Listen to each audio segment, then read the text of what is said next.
آپ یہ خود سوچیں کہ ادھر سیوریج کا کیا حالات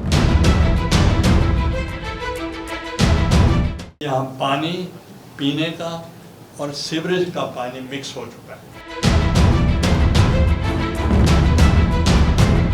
بزرگ کہتے تھے کہ ملتان کچھ نہیں کوئی کر سکتا، اگر ڈوبے گا تو میں سمجھتا ہوں کہ میں چیف منسٹر صاحبہ کو بھی کہوں گا کہ ملتان کو سیوریج کی وجہ سے نہ ڈبائیں،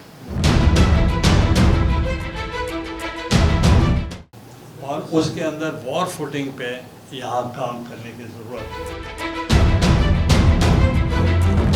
ہماری جو سپورٹ ہے اور جو ان ریٹن ایگریمنٹ ہے ود دا پریزنٹ گورنمنٹ، اس کو اگر ٹرو اسپرٹ میں امپلیمنٹ کیا جائے تو آپ کی محرومیاں ختم ہو سکتی ہیں۔ اگر وہ ابھی نہیں ہوتی تو وہ میں چاہوں گا کہ اس میں ہمارے گرانٹر بھی ہیں، تو ان سے بھی میں گزارش کروں گا کہ اس پہ عمل درآمد ہونا چاہیے۔